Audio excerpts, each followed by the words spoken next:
Ahora vamos a ver lo que viene a ser hemorragia.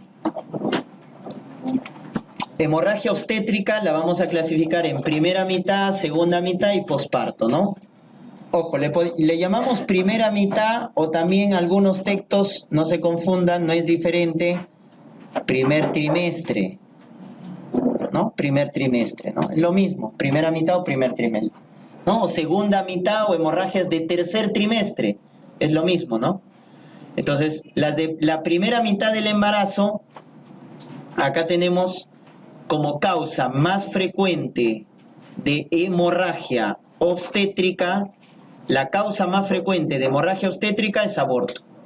Es la causa más frecuente de hemorragia obstétrica, en general.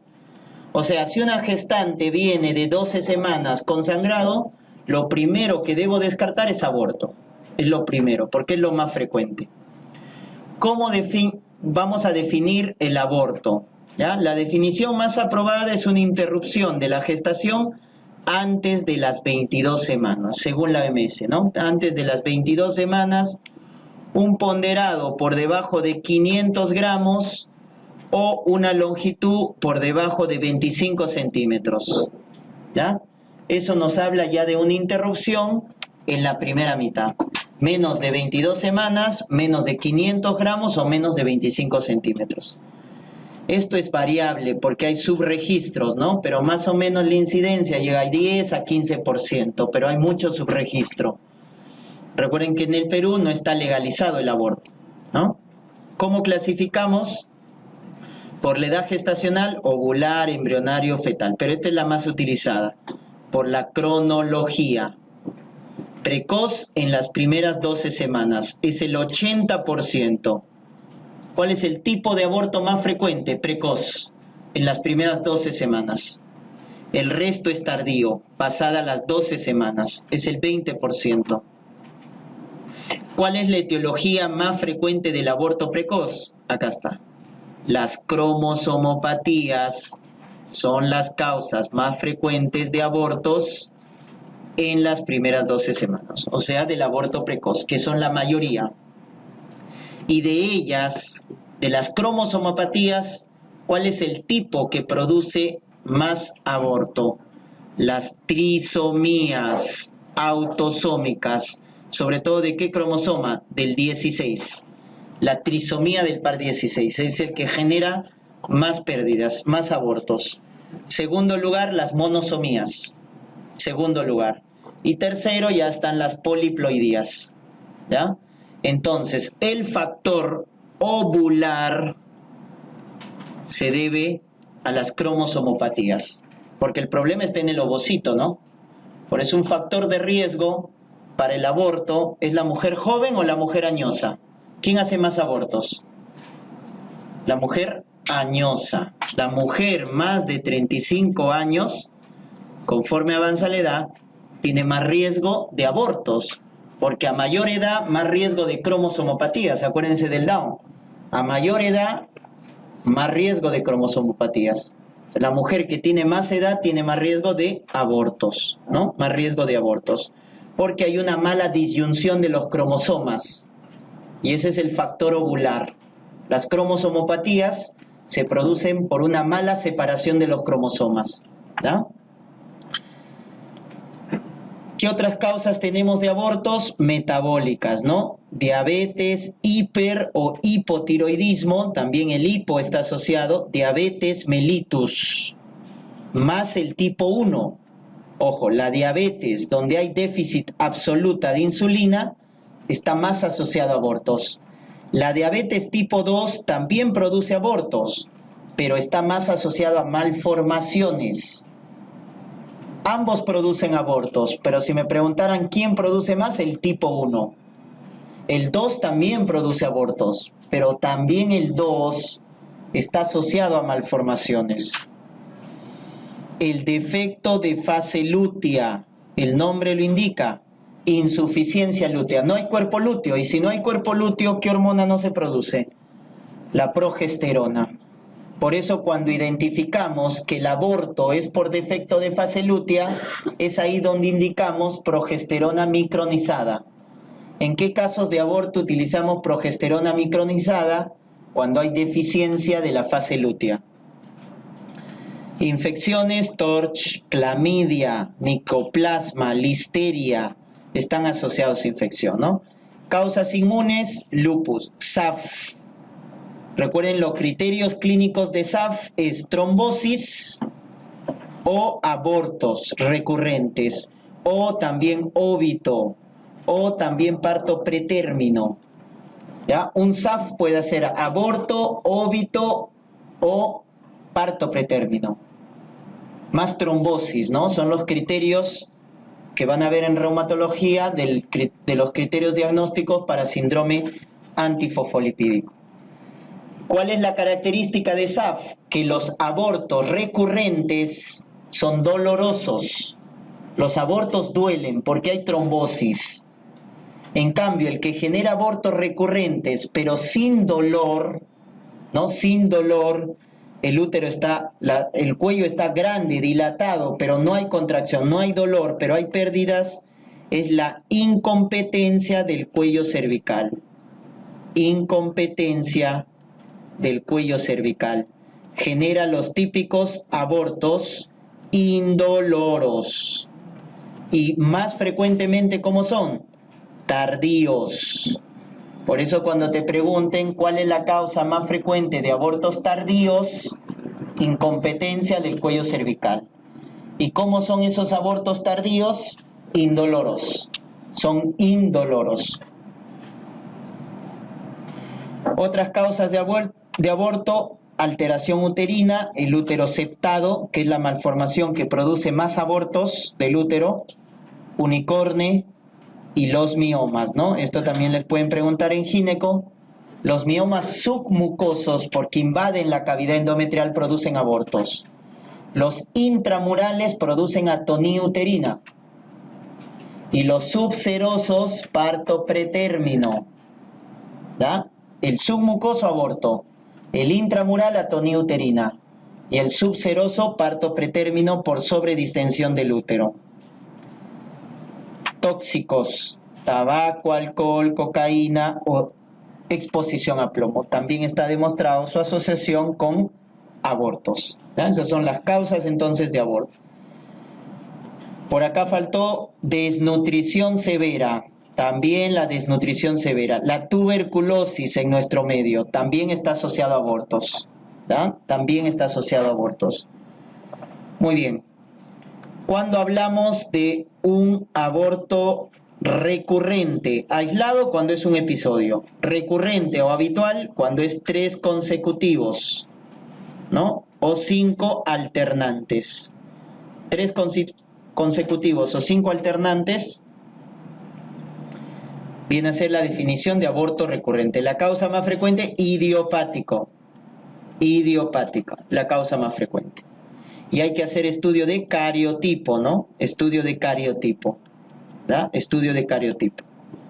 Porque también destacan las cromosomopatías en las gestantes con aborto recurrente.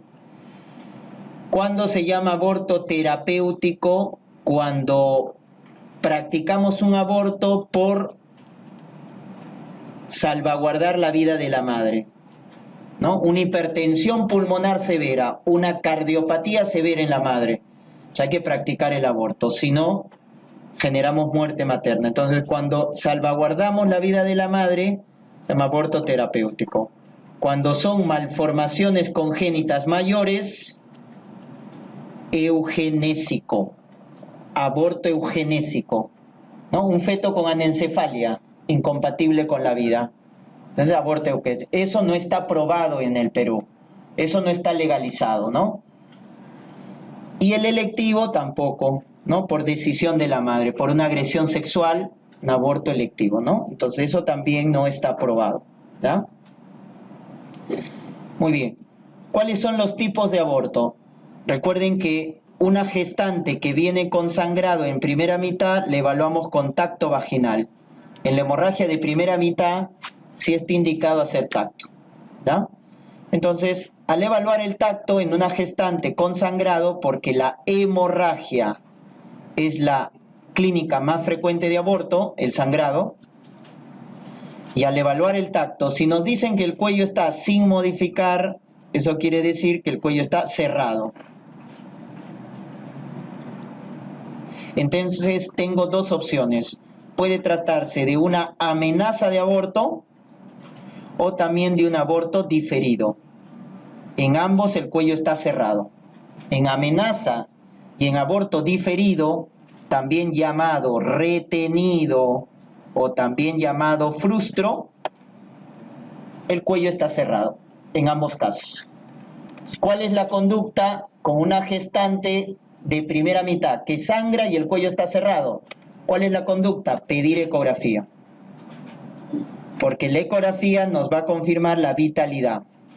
Si el cuello está cerrado, pide ecografía para ver si el embrión está vivo. Si el embrión tiene latidos, está bien, amenaza. Si no hay actividad cardíaca, es una gestación interrumpida, es una gestación evolutiva. ¿Ya? Acá vamos a hablar cuando hablamos de una gestación no evolutiva, interrumpida o fallida, ¿no? Entonces, el que me va a confirmar esto es la ecografía transvaginal. Me confirma la gestación no evolutiva, interrumpida, no hay latidos. Entonces, puede tratarse, ¿no es cierto?, de un saco gestacional y no hay embrión. Esa es una no evolutiva, ¿no? Es la llamada gestación anembrionada. Hay saco, pero no hay embrión. Entonces, ¿a partir de qué medida del saco ya hablamos de una gestación no evolutiva? Cuando el saco tiene más de 25 milímetros. Si el saco gestacional tiene más de 25 milímetros y no hay embrión en su interior, eso ya es una gestación no evolutiva, una gestación anembrionada. Ahora, puede tratarse de que haya saco y hay embrión, ¿no es cierto? Está el embrión, pero no hay actividad cardíaca, no hay latidos cardíacos fetales. Entonces, hay saco, hay embrión, pero ahora no hay latidos. ¿Y a partir de qué medida del embrión el no haber latidos habla de una gestación no evolutiva cuando el embrión mide más de 7 milímetros? En el primer caso medimos el saco gestacional, en el segundo caso medimos al embrión. Si el embrión mide más de 7 milímetros y no hay latidos, ese es un embrión acárdico, ¿no? Sin latidos, que también es una gestación no evolutiva. Siempre debo confirmar con una segunda ecografía, ¿ya? Nunca la primera, ¿ya? Nunca la primera, ¿no? Porque siempre las cosas no son absolutas, ¿no? A veces hay un error en el cálculo, etcétera. Recuerden que la ecografía es operador dependiente, ¿no? Porque se mandan, no hay embrión, pasa la semana y aparece el embrión. Entonces, siempre confirmando con una segunda ecografía. Esa es una gestación no evolutiva. ¿Y qué pasa si el cuello está abierto? Si el cuello está permeable, el cuello está dilatado, entonces ahí tenemos el llamado aborto en curso. Se está produciendo. Por eso este es el que produce más sangrado, más dolor, porque está en curso, con cuello abierto. Es el que da más hemorragia, es el que da más sangrado.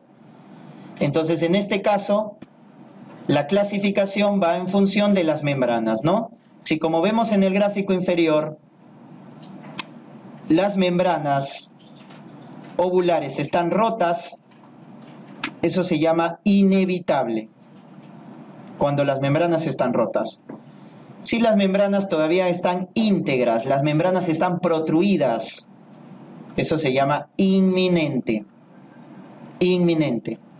Entonces, si te dicen gestante con cuello abierto y hay pérdida de líquido, la membrana está rota, es inevitable. Pero si la membrana está íntegra, está protruida, se deja ver, eso es inminente. Y cuando ya se completa, es el llamado aborto consumado. Aborto consumado. Y ahí la diferencia va a ver si hay o no restos. Si no hay restos, completo. Si hay restos, incompleto. ¿Ya? Incompleto. Y eso lo vemos con la línea endometrial. ¿Se acuerdan en el resumen? ¿Qué pasa si la línea endometrial está gruesa, heterogénea? Incompleto, porque quiere decir que hay restos. Si hay restos, la línea va a estar gruesa, heterogénea. Incompleto. Si la línea endometrial es delgada, menos de 15 milímetros, eso es completo, porque no hay restos. Homogénea, delgada, completo. Muy bien, entonces esa es la clasificación. Tienen que ver cómo está el cuello y en caso si hay latidos o no hay latidos, y cuando está dilatado, si la membrana está íntegra o rota, ¿no? Muy bien. Y el tratamiento. ¿Cuál es el tratamiento? Va a depender del tipo de aborto. Si es una amenaza, reposo, ¿ya? Reposo relativo. En algunos casos mencionan absoluto. Eso va a depender mucho de la estabilidad de la madre, ¿no? O sea, si es una madre en buenas condiciones, reposo relativo, ¿no? Pero si, imagínense, tiene condiciones socioeconómicas bajas, a veces se indica la hospitalización, porque vamos a saber que no va a cumplir ese régimen. Entonces vamos a tener un reposo absoluto. Eso es variable, ¿ah? Relativo o absoluto. Otra cosa que también se indica es la abstinencia sexual, ¿no? En la abstinencia sexual, en el caso de la amenaza de aborto, ¿ya? Y también para complementar, en algunos casos que la gestante tenga umbral bajo del dolor, entonces analgésicos, antiespasmódicos, ¿ya? Antiespasmódicos, como medio analgésico. En el caso del aborto diferido y el aborto en curso, ya hay que hacer la evacuación, ¿no? Legrado, hay que hacer evacuación, legrado. En caso haya arrestos, en caso el aborto esté retenido, etc. ¿Ya? Entonces, tenemos dos formas de hacer evacuación, ¿no?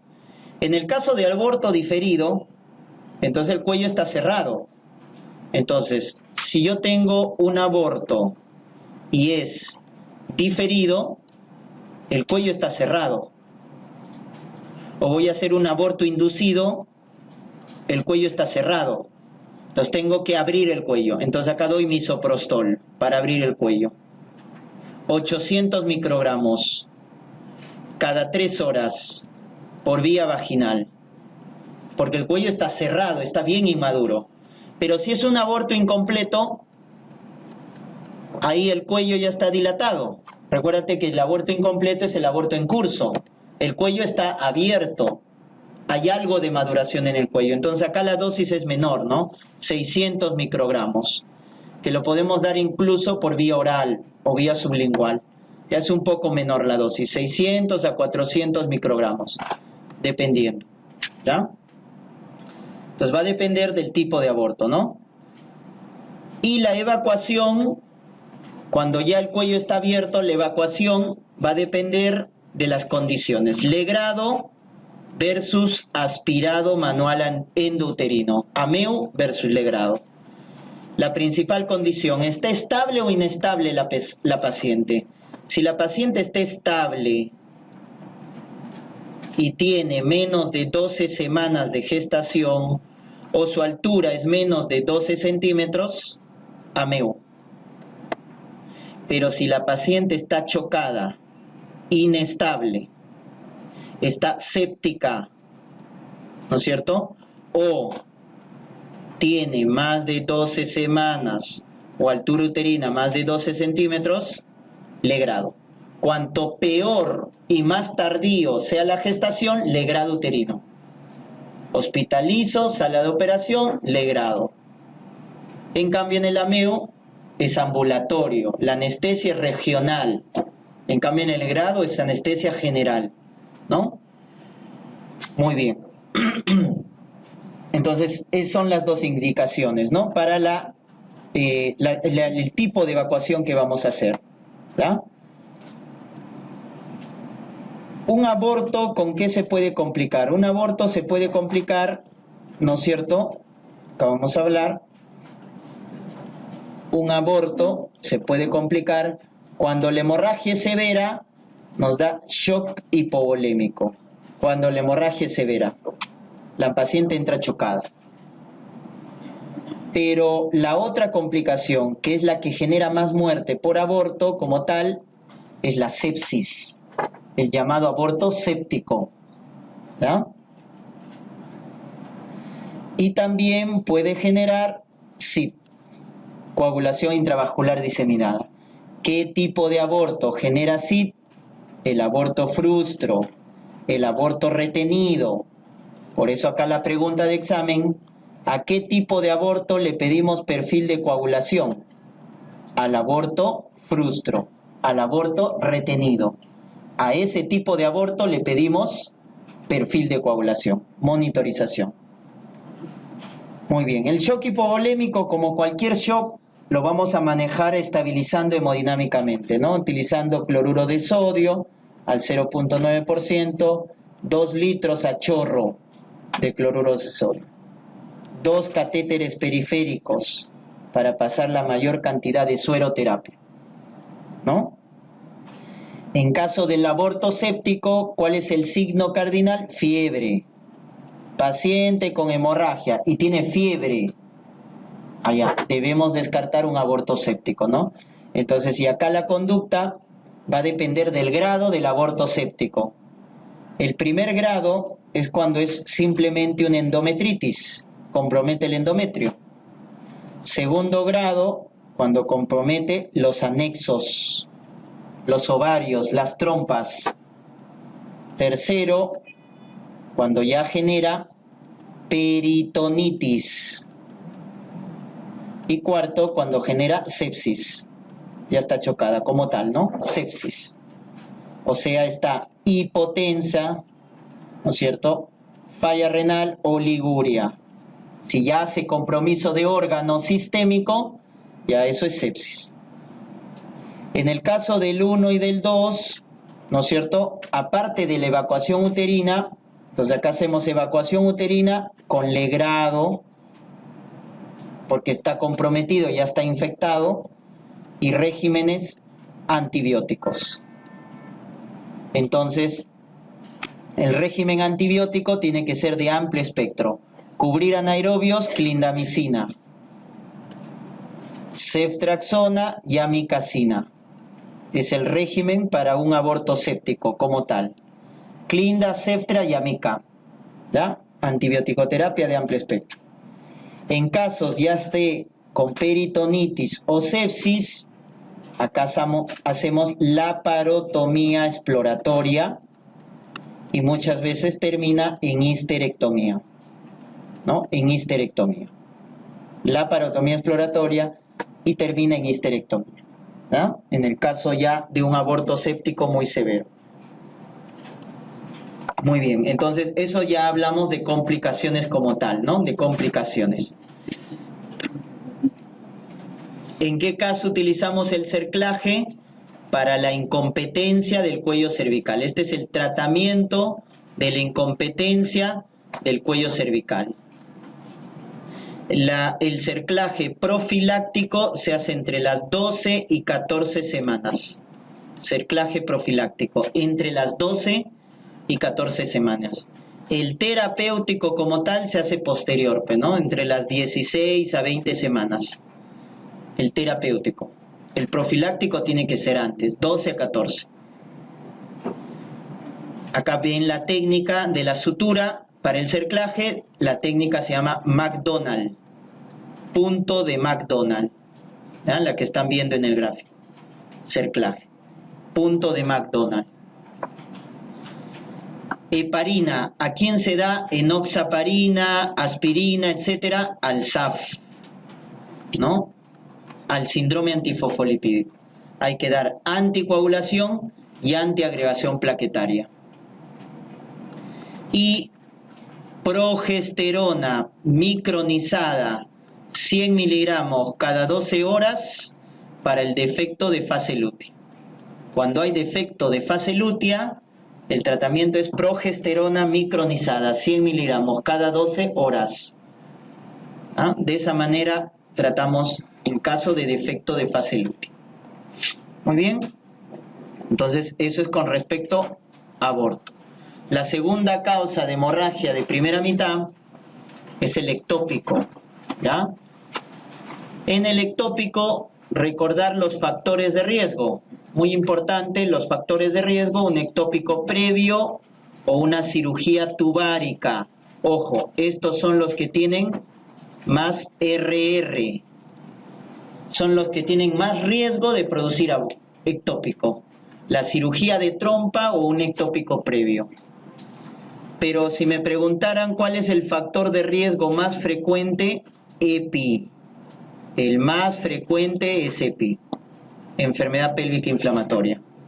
O la colocación de DIU, también la endometriosis, reproducción asistida, tabaco y duchas vaginales. Estos ya con menor RR, ¿no? Tabaco, duchas vaginales. Muy bien, esos son los factores de riesgo para embarazo ectópico, ¿ya? ¿Cuál es la localización más frecuente? Ampolla es la localización más frecuente. Como ven ahí, 93-95% de los ectópicos están en la trompa, en el tercio externo, ¿no? Donde ocurre la fecundación. Istmo es el que tiene más riesgo de rotura, Luego tenemos el abdominal, que es el que puede llegar a término, ¿ya? El abdominal puede llegar a término. Tenemos intersticial, ovárico, cervical, etc. ¿Ya? Entonces el más frecuente, ampolla. El que tiene más riesgo de complicarse, de romperse, de generar hemoperitoneo, istmo. Y el que puede llegar a término, que es algo raro, es el abdominal, puede llegar a término. ¿Cuál es la triada clínica del ectópico? Dolor, el más importante, dolor. Como EPI, ¿no? Dolor pélvico, dolor a la palpación de los anexos, dolor a la movilización cervical. Por eso, acuérdense siempre de este algoritmo. El dolor a la movilización cervical es el llamado signo de Frenkel positivo. Signo de Frenkel positivo. Y este dolor a la movilización cervical en una mujer en edad fértil que no está embarazada nos hace diagnóstico de EPI. Pero si este signo se presenta en una mujer con amenorrea o una mujer con beta-HCG positivo, pero en el primer trimestre, nos diagnostica un embarazo ectópico en el primer trimestre. Si nos diagnostica o se presenta este signo, pero en el tercer trimestre, nos puede hablar de una corioamnionitis. Y si se presenta en el posparto, en el puerperio, una endometritis puerperal. Entonces va a depender en qué momento se presente, ¿no? En qué contexto. Por eso EPI con ectópico pueden confundirse. Por eso ahí el dato que tienen que buscar es el dato obstétrico, ¿no? Amenorrea, beta-HCG positivo. Muy bien, entonces el dato clínico más importante y ojo, más frecuente del ectópico es dolor. El aborto, la mola, sangran. El ectópico duele. Amenorrea, dato obstétrico y sangrado. Un sangrado. Esa es la triada clínica del ectópico. ¿Cuál es la triada y cómo evalúo? Si me preguntaran, una gestante con sospecha de ectópico, ¿con qué pruebas voy a evaluar? Ecografía y beta-HCG cuantitativo. Esas son las dos pruebas para evaluar y las voy a correlacionar. Ecografía con beta-HCG cuantitativo. ¿Qué vamos a obtener en la ecografía? Útero vacío, solo hay endometrio secretor, el endometrio está grueso, imagen paranexial porque la mayoría están ubicados en la ampolla y puede haber líquido libre en la cavidad peritoneal, que viene a ser sangre, ¿no? Que es cuando ya se complica. Si hay líquido libre en la cavidad peritoneal, eso es severo, eso es grave, porque indica que se ha roto. Entonces, eso puede darnos la ecografía. Y vamos a correlacionar con el beta-HCG cuantitativo. Por lo tanto, acá hay un concepto que se llama zona discriminatoria. ¿Cuál es esa zona discriminatoria? El beta-HCG cuantitativo, cuando está más de 1500 miliunidades por mililitro, debe en la ecografía transvaginal localizar un saco gestacional. Hay esa correlación. Cuando el beta-HCG es más de 1500, como mínimo en la ecografía debe haber saco gestacional, como mínimo. Entonces, ¿qué pasa en el ectópico? Tengo un ara gestante con beta-HCG y puedo tener dos escenarios. Un primer escenario en que el beta-HCG cuantitativo esté más de 1500. Le hago ecografía y el útero está vacío. Sospecha diagnóstica de ectópico. ¿Por qué? Porque debería haber saco, pero si no hay saco con un beta más de 1500, se está confirmando un ectópico. ¿Y qué pasa si es menos de 1500? Entonces acá es normal que la ecografía nos diga útero vacío, porque está por debajo de la línea discriminatoria. Entonces, ¿cuál es la conducta acá si la sospecha es un ectópico? Beta-HCG seriado. Hay que repetir el beta-HCG, porque ¿cuál es la otra característica del beta-HCG? Que duplica su valor cada 48 horas en una gestación normal.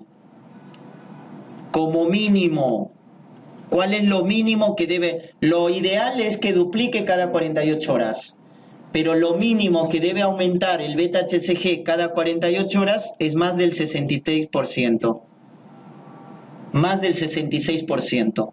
Entonces, si le pido, si es menos de 1500, la ecografía no nos va a ayudar, porque el útero va a estar vacío, y es lo normal. Lo que debemos pedir es un beta-HCG seriado. Y ahí vamos a ver que no duplica o aumenta por debajo del 66% del basal. Y esto se conoce con el nombre de patrón en meseta. Patrón en meseta, que hace el diagnóstico también de ectópico. Entonces, si tengo más de 1500 y el útero está vacío, confirmo el ectópico. Si es menos de 1500, pido beta-HCG seriado. Si veo que no duplica, no aumenta como tal, también es sospecha de ectópico. Esa es la conducta. Por eso, para evaluar un ectópico, acuérdense, es ecografía y la correlacionamos con el beta-HCG cuantitativo. Pero la prueba de oro, el gol estándar, si les preguntan, es la laparoscopía, ¿no? Igual que para EPI, igual que para SOP, la laparoscopía es el gol estándar, ¿no? Y acá acuérdense en el estudio anatomopatológico, el fenómeno de Arias Stella. Fenómeno de Arias Stella, que se produce como dato en el estudio anatomopatológico del embarazo ectópico, ¿no? ¿En qué consiste? En que hay decidua, pero no hay saco gestacional. El endometrio tiene decidua, pero no hay saco gestacional como tal. Muy bien. ¿Cuándo hablamos de un ectópico roto? ¿Cuándo hablamos de un ectópico complicado? Un ectópico complicado es cuando el ectópico se rompe, generando un abdomen agudo severo, signos peritoneales, Bloomberg positivo, rebote positivo, o la presencia de hemoperitoneo, líquido libre en la cavidad peritoneal. Por eso es dato de gravedad encontrar en la ecografía líquido libre, más de 100 mililitros. Eso es severo. Entonces ahí la paciente es un ectópico complicado, es un ectópico roto, ¿no? Muy bien, ¿cuál es la conducta terapéutica? La conducta va a depender si está estable o no está estable. Entonces preguntamos cómo está la presión, cómo está la frecuencia cardíaca. Entonces si nos dicen que la paciente está hipotensa, taquicárdica, o sea, está chocada, está en shock. o tiene signos peritoneales. Ese es un abdomen roto, un ectópico roto, un ectópico complicado. Entonces, cuando la paciente esté inestable hemodinámicamente o encontremos signos peritoneales porque el ectópico se ha roto, entonces la conducta es laparotomía, ¿no? Laparotomía, la abrimos cuando está el ectópico roto, la mujer chocada, inestable. Por el contrario, si la paciente está estable, entonces el manejo es más conservador, porque está estable. Entonces acá tenemos el manejo médico y el manejo quirúrgico cuando está estable. El manejo médico es con metotrexate. Se da metotrexate, pero ¿en qué casos? Se da metotrexate en un ectópico cuando la paciente esté estable, número 1. 2, cuando es pequeño el saco gestacional. 3, cuando hay ausencia de líquido libre en cavidad peritoneal, la ecografía, no hay líquido libre.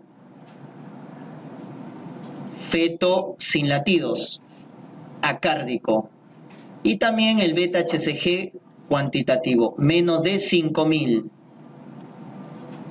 Si cumple esos criterios, damos metotrexate. Un saco pequeño, no hay líquido libre, no hay latidos, el beta-HCG está bajo, está estable, podemos dar metotrexate. En el resto de los casos, laparoscopía. Si no cumple estos criterios de inclusión, laparoscopía, que es lo mejor, porque evitamos la recurrencia, ¿ya? Evitamos la recurrencia. Entonces, al dar metotrexate, cuando hay esos criterios de inclusión, ¿no? Imagínense un saco pequeño, no hay latidos, la madre estable, metotrexate. Y les preguntan en el examen, un ectópico con tratamiento con metotrexate, ¿cómo la controló? Con beta-HCG. Con beta-HCG. Los niveles de beta-HCG se vuelven indetectables. Es como para que no haya embarazo, ¿no? No hay beta-HCG, no hay embarazo. Pero lo mido al 4.º día, nunca en los primeros 3 días. ¿Por qué? Porque yo al dar metotrexate a un ectópico, lo voy a destruir al metotrexate, ¿no? Voy a causar lisis. Recuerden que el mecanismo del metotrexate al final es un citostático, es un antimetabolito. Y esa lisis que produce del embrión aumenta los niveles de beta-HCG en los primeros días. Es por eso que no se controla en los primeros 3 días post dar metotrexate los niveles de beta-HCG. Entonces se controla al 4.º día, porque en los primeros días está aumentado el beta-HCG, aumenta más de lo normal. Entonces al 4.º día, ¿qué debemos encontrar? Disminución. Disminución. Luego la segunda medida al 7.º día, ¿no? Entonces acá ya indetectable, o sea, debe ir bajando, esa es la lógica, ¿no? Le doy metotrexate y al 4.º, 7.º día bajan los niveles. Si falla, porque puede haber eso, falla el uso de metotrexate, entonces ahí la conducta es laparoscopía. Laparoscopía, ¿ya? Laparoscopía. Muy bien. En la laparoscopía hay 2 técnicas, ¿no? Una técnica es la salpingostomía y el otro es la salpingectomía. ¿En qué casos utilizo una u otra? Es por la medida del saco y la otra es cómo encontremos la trompa. Si te dicen que el saco es pequeño y la trompa está conservada, entonces no voy a retirar la trompa, voy a conservar la trompa. Entonces le hago salpingostomía. Salpingostomía, que es el tratamiento conservador. Le voy a dejar con la trompa. O sea, hago un corte en el borde mesentérico y saco el saco gestacional, ¿no? Entonces, cuando es pequeño el saco y la trompa está conservada, salpingostomía. Pero si te dicen que el saco es grande o la trompa está muy fibrosada, muy deteriorada, entonces salpingectomía. Salpingectomía. ¿Ya? Entonces, la salpingectomía, ¿cuál es la ventaja? Que es un tratamiento radical, porque le sacamos la trompa. Puede ser parcial o completa, pero le sacamos la trompa. Entonces es la más efectiva, ¿no? Pero es la más radical, porque le está sacando toda la trompa a la mujer. Entonces, ¿en qué casos? Cuando el saco es grande y la trompa está muy fibrosada, muy deteriorada. Es la más eficaz, es la que tiene menos tasa de recurrencia, porque estamos sacando toda la trompa. En el caso de la salpingostomía, como le estamos dejando la trompa porque está conservada, puede recurrir. Si hay recurrencia, se hace una dosis de metotrexate adicional cuando hay recurrencia. ¿Ya? Muy bien, entonces, lo más importante, acuérdense, si el ectópico se rompe, genera signos peritoneales, la mujer está chocada, laparotomía. Laparotomía cuando está inestable, cuando está chocada, cuando tiene hemoperitoneo. Si está estable, apréndanse los criterios de inclusión para dar metotrexate y en el resto de los casos cirugía, ¿no? Que puede ser con salpingostomía, si el saco es pequeño, salpingectomía, si el saco es grande, ¿no? Y la tercera causa de hemorragia de primera mitad es la enfermedad trofoblástica, ¿ya? La enfermedad trofoblástica. En el caso de la enfermedad trofoblástica, acá vamos a hablar del problema de la placenta, ¿no? Entonces, para dar un marco general, en el caso de la placenta, podemos tener formas benignas o formas malignas, ¿no? La enfermedad trofoblástica, como tal, tiene forma benigna y forma maligna. Benigna o maligna.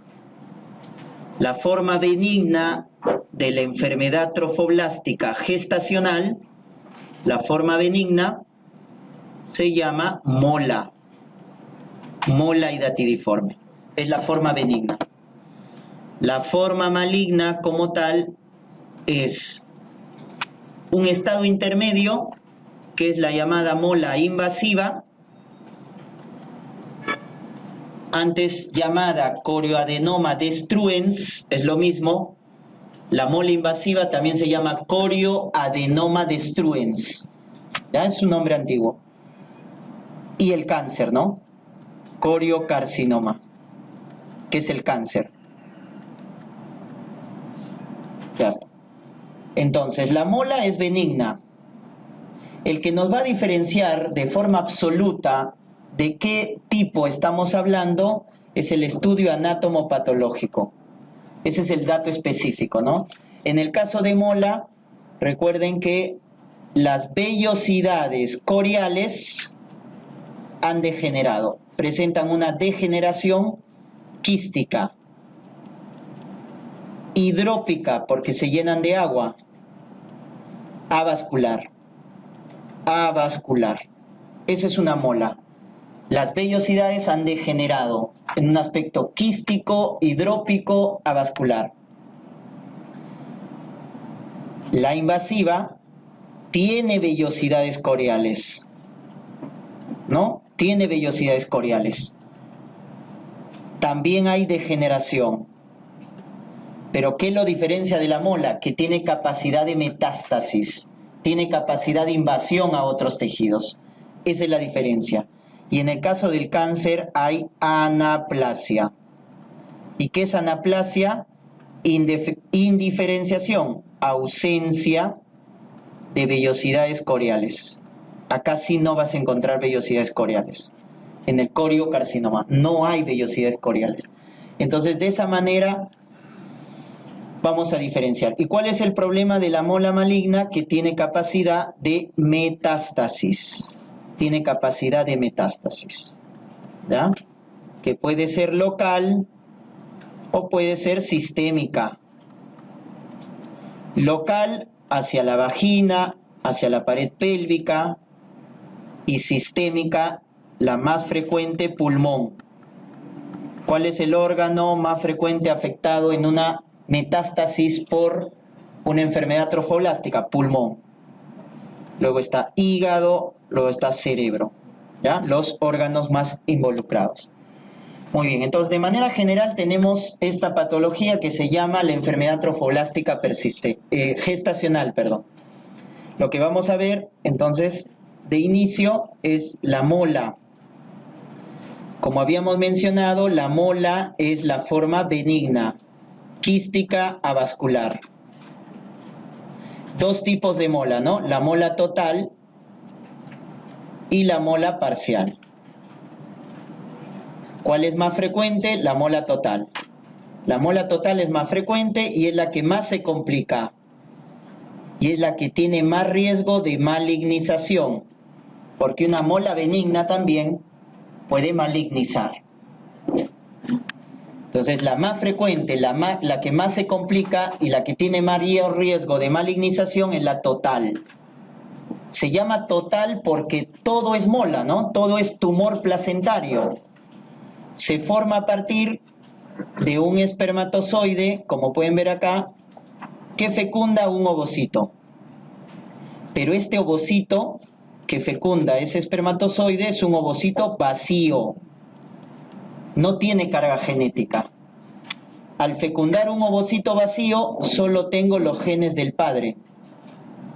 Y esos genes se duplican, generando un huevo cigoto diploide, pero con genes paternos. Esa es la mola total. Puro tumor. ¿Y por qué sale pura mola? Porque solo tiene genes paternos.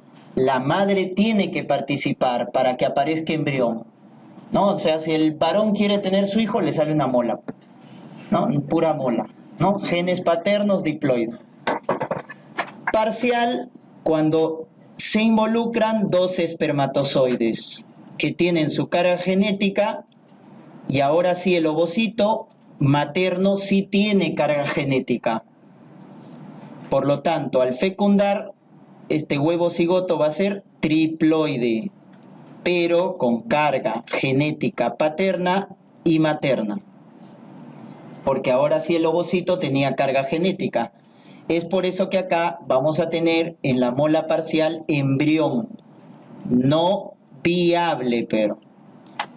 Hay embrión, pero no viable. Mola parcial.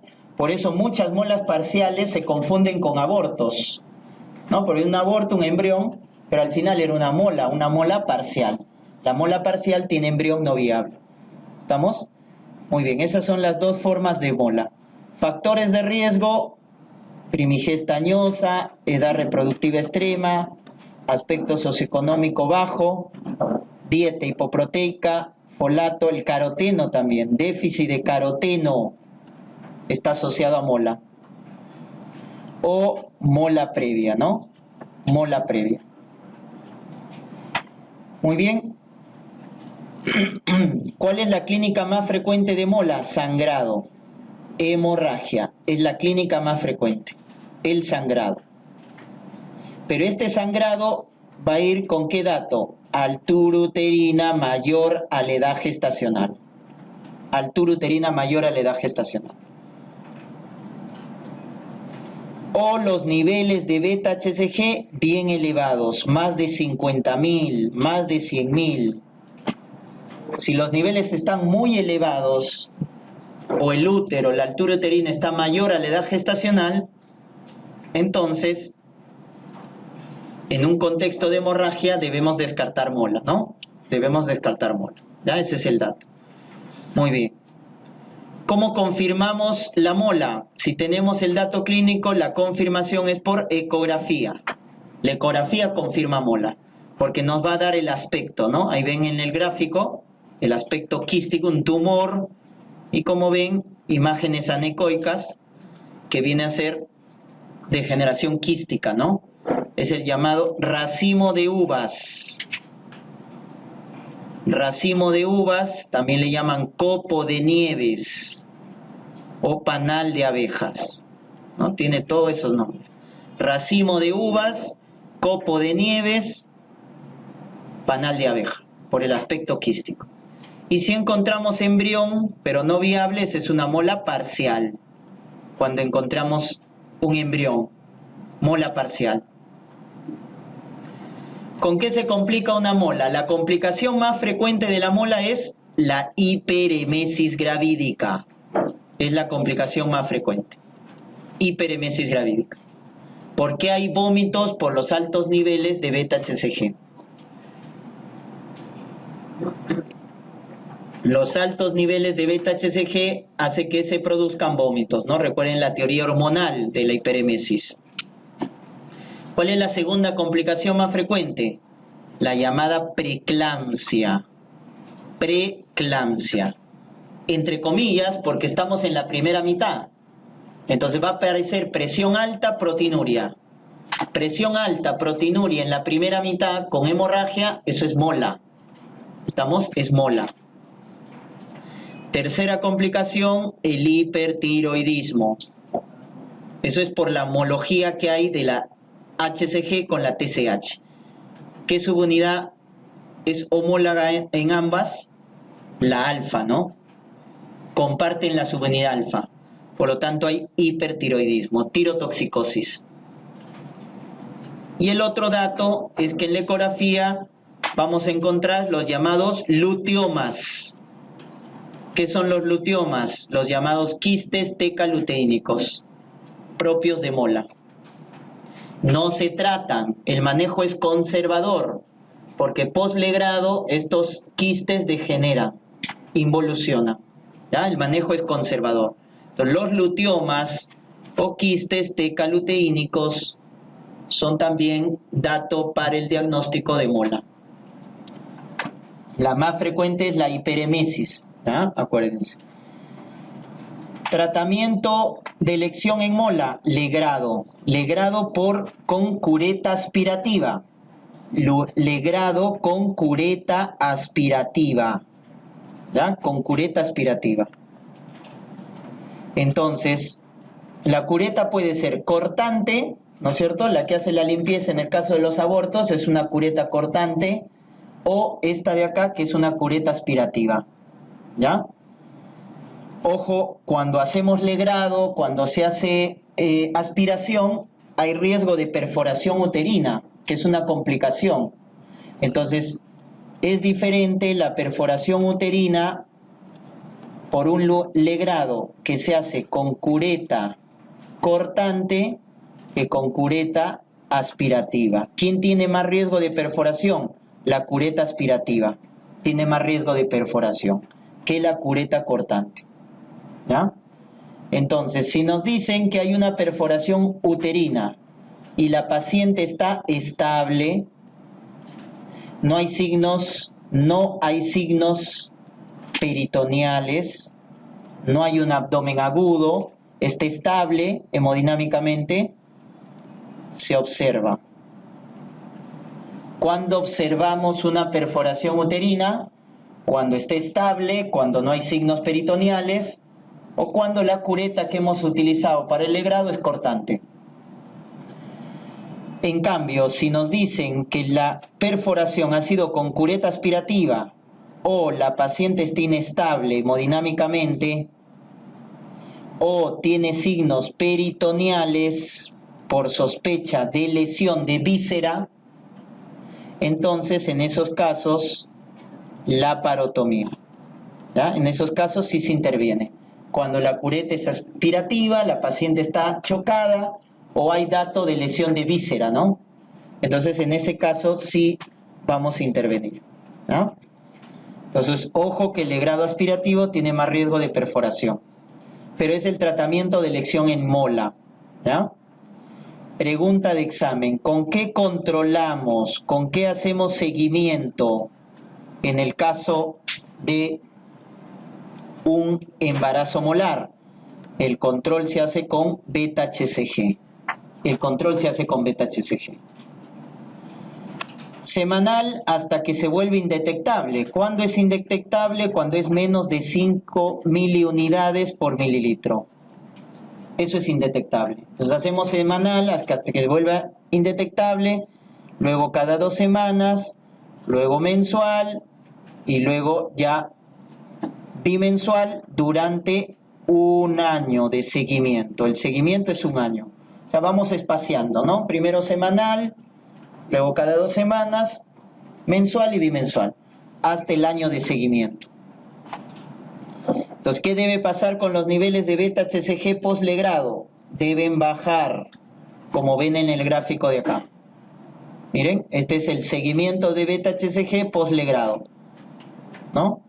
Miren, en un embarazo a término, miren, los niveles bajan. Aborto, miren, los niveles de beta-HCG caen postlegrado. En una mola común y corriente, benigna, miren cómo caen los niveles de beta-HCG. Pero, entonces, ¿cuál es la respuesta que se espera en una mola postlegrado? Que los niveles vayan bajando hasta volverse indetectables. Porque si postlegrado los niveles no bajan, ¿no? Miren, se mantienen altos y hasta pueden aumentar, eso se conoce con el nombre de enfermedad trofoblástica persistente. Cuando hablamos de una enfermedad trofoblástica persistente, cuando los niveles de beta-HCG se mantienen altos postlegrado. Esa es una enfermedad trofoblástica persistente. Entonces, lo normal es que los niveles de beta-HCG en mola disminuyan.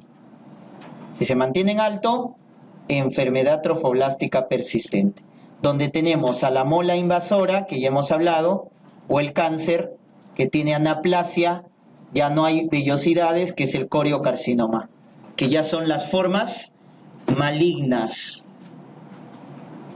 Y estas formas malignas hay que descartar metástasis cuando tenemos una forma maligna, cuando tenemos una forma persistente. Miren, acá están los estadios de la FIGO en relación a la metástasis. Si está confinado al útero, eso es 1. Si invade pared pélvica, vagina, o sea, local, 2. Esto es lo más frecuente de las metástasis sistémicas, pulmonar, 3. Y cuando ya hace metástasis a otro órgano, 4. Cerebral, hepática, etc. Entonces, confinada al útero, 1. Local, 2. Pulmón, 3. Otras vísceras, 4. Entonces, estas formas, ¿no es cierto?, que pueden generar metástasis, pueden venir con hemorragia uterina más hemorragia sistémica. ¿Cómo te van a poner un caso de coriocarcinoma? Hemorragia uterina con hemoptisis. Mujer en edad fértil con ginecorragia y hemoptisis. Debo descartar un coriocarcinoma, porque la metástasis más frecuente es pulmón. O también hematuria, hematoquesia o infarto cerebral incluso, porque la metástasis puede ser a cualquier víscera, ¿no? Muy bien. Miren, estas formas malignas, la mayoría son presididas de una mola. Por eso, si una gestante, si una mujer tiene mola, hay que hacerle consejería, ¿no? Si una mujer tiene mola, hay que hacerle consejería concepcional, porque el 60% de las formas malignas son presididas de mola, ¿no? Más en las primeras 2 semanas. Entonces, por eso se recomienda también post-mola anticoncepción de 1 año, como mínimo, 1 año. ¿Ya? Con eso alejamos el riesgo de malignidad. En caso la mujer quiera seguir teniendo hijos, ¿no? Muy bien. Entonces, en el caso de las formas malignas, ya sea la invasiva o el coriocarcinoma, hay que buscar metástasis. En el caso de la mola, no. En el caso de la mola, simplemente legrado aspirativo es el tratamiento y control, seguimiento con beta-HCG. Y quedó. Si los beta-HCG caen, ya está, estamos bien. Hay respuesta al legrado aspirativo. Pero si post-legrado los beta-HCG, el nivel de beta-HCG se mantiene alto o se empieza a elevar, entonces ahí están las formas malignas. Y acá hacemos TAC. TAC cerebral, torácica, abdominopélvica. Hacemos un barrido para buscar metástasis. Entonces acá va a haber dos escenarios. No hay metástasis o sí hay metástasis, ¿no? Puede estar confinado al útero o ya puede haber metástasis. Entonces, ¿cuál es el tratamiento? Quimioterapia. Ya está, quimioterapia. El tratamiento en las formas malignas es quimioterapia. Es una forma maligna, es como un cáncer, le damos quimioterapia. En el caso de que no hay metástasis, alguien se preguntará, pero ¿cómo le damos quimioterapia si no hay metástasis? Por eso acá le ponen un nombre llamada quimioterapia profiláctica.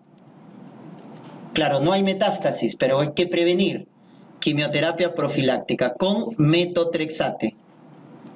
Metotrexate es la quimioterapia profiláctica en las formas malignas que todavía no hacen metástasis. En cambio, si ya hay metástasis, acá sí la quimioterapia es terapéutica como tal, ¿no? Terapéutica. Que puede hacerse con metotrexate u otros también citostáticos. O sea, se utiliza ya más de uno, ¿no? Porque ya acá hay metástasis. Pregunta, ¿en qué casos recomendamos histerectomía? ¿Podemos recomendar histerectomía? Sí. ¿En qué casos? De las formas malignas, cuando no hay metástasis. Primera condición. Si no hay metástasis, podemos recomendar histerectomía. Segunda condición, que la mujer ya tenga una paridad satisfecha, ya no desea tener hijos. Si ya no desea tener hijos y no hay metástasis, o tiene más de 45 años, o nos ponen 40, entonces es mejor la histerectomía. Es mejor. Una forma maligna sin metástasis y la mujer ya no desea tener descendencia, mejor es recomendar la histerectomía. Pero si quiere, todavía desea seguir teniendo hijos, la terapia es con metotrexate, que es la terapia quimioprofiláctica. Esto es pregunta examen, ¿ah? ¿Con qué damos quimioterapia profiláctica? Con metotrexate. En las enfermedades persistentes que no tienen metástasis todavía, ¿ya? Ese es el manejo, esa es la conducta, ¿ya? ¿Cuáles son factores de mal pronóstico? Estos son los factores de mal pronóstico o de alto riesgo que le llaman. En una forma maligna, beta-HCG más de 100.000, enfermedad más de 4 meses, edad más de 40 años. Miren, la metástasis más frecuente es pulmón, pero las de peor pronóstico es cerebro, hígado. ¿Ya? Cerebro y hígado son las de peor pronóstico. Fracaso de quimioterapia previa, tener antecedente de un embarazo normal también es mal pronóstico, ¿ya? Que se presenta en el 10%, miren. O sea, una mujer puede haber tenido una gestación normal y el 10% puede hacer, ¿no es cierto? En este caso, las formas malignas. El 10% de las formas malignas va precedido de un embarazo normal. Y los quistes tecaluteínicos, cuando son muy grandes, más de 5 centímetros, también son datos de mal pronóstico.